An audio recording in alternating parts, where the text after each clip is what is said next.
കഴിഞ്ഞ കുറച്ച് ദിവസങ്ങളിലായി അഹാന കൃഷ്ണയുടെ കുടുംബത്തിലെ ചില പ്രശ്നങ്ങളാണ് സോഷ്യൽ മീഡിയയിൽ വൈറലായിക്കൊണ്ടിരിക്കുന്നത്. അഹാനയുടെ അമ്മ സിന്ധുവിൻ്റെ സഹോദരിയുടെ മകളായ തൻവിയാണ് ഇത്തരത്തിലുള്ള വിവാദങ്ങൾക്ക് തിരികൊളുത്തിയത്. കുടുംബത്തിലെ ആഭ്യന്തര പ്രശ്നങ്ങളും അമ്മൂമ്മയുമായുള്ള ചില സൗന്ദര്യ പിണക്കങ്ങളും എല്ലാം കൂട്ടിച്ചേർത്ത് അത് ലക്ഷ്യം വെച്ചുകൊണ്ട് തൻവി സോഷ്യൽ മീഡിയയിൽ വീഡിയോ പങ്കിട്ടതിന് പിന്നാലെയാണ് എല്ലാ പ്രശ്നങ്ങളുടെയും തുടക്കം. ആദ്യ വീഡിയോയ്ക്ക് പ്രതികരണം എന്നോണം അഹാന മറ്റൊരു പ്രതികരണവുമായി എത്തിയതോടെയാണ് ഇതൊരു കൂട്ടത്തല്ലിലേക്ക് മാറിയത്. അഹാനയുടെ അമ്മ സിന്ധുവിൻ്റെ സഹോദരിയുടെ മകളായ തൻവിയാണ് ഇത്തരത്തിലുള്ള വിവാദങ്ങൾക്ക് തിരികൊളുത്തിയത്. ഇപ്പോൾ അഹാനയുടെയും തൻവിയുടെയും സോഷ്യൽ മീഡിയയിൽ നിന്നും വിവാദമായ വീഡിയോകളെല്ലാം നീക്കം ചെയ്തിരിക്കുകയാണ്. അതിനുള്ള കാരണം വ്യക്തമാക്കിയിരിക്കുകയാണ് അഹാന തന്നെ.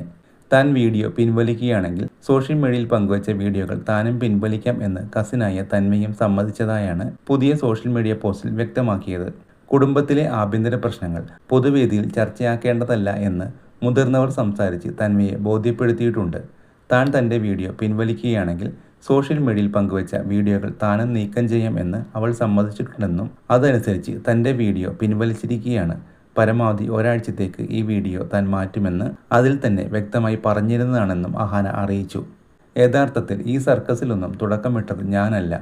ഒരിക്കലും ചെയ്യാൻ പാടില്ലാത്ത ഒരു പ്രവൃത്തിക്കുള്ള പ്രതികരണം മാത്രമായിരുന്നു താൻ നടത്തിയത്. തൻവി നൽകിയ വാക്കിൽ ഉറച്ചു നിൽക്കും എന്നാണ് വിശ്വാസം. വ്യക്തിപരമായ നേട്ടങ്ങൾക്ക് വേണ്ടി സ്വന്തം കുടുംബകാര്യങ്ങളിൽ ഇനി സോഷ്യൽ മീഡിയയിലേക്ക് വലിച്ചിഴക്കില്ല എന്ന് തങ്ങൾ ആത്മാർത്ഥമായി പ്രത്യാശിക്കുന്നു എന്നുകൂടി അഹാന കൃഷ്ണ കുറിച്ചു. അതേസമയം ആരെയും കുറ്റപ്പെടുത്താത്ത രീതിയിലാണ് തൻവി ഈ വിഷയത്തിൽ വിശദീകരണം നൽകിയത്.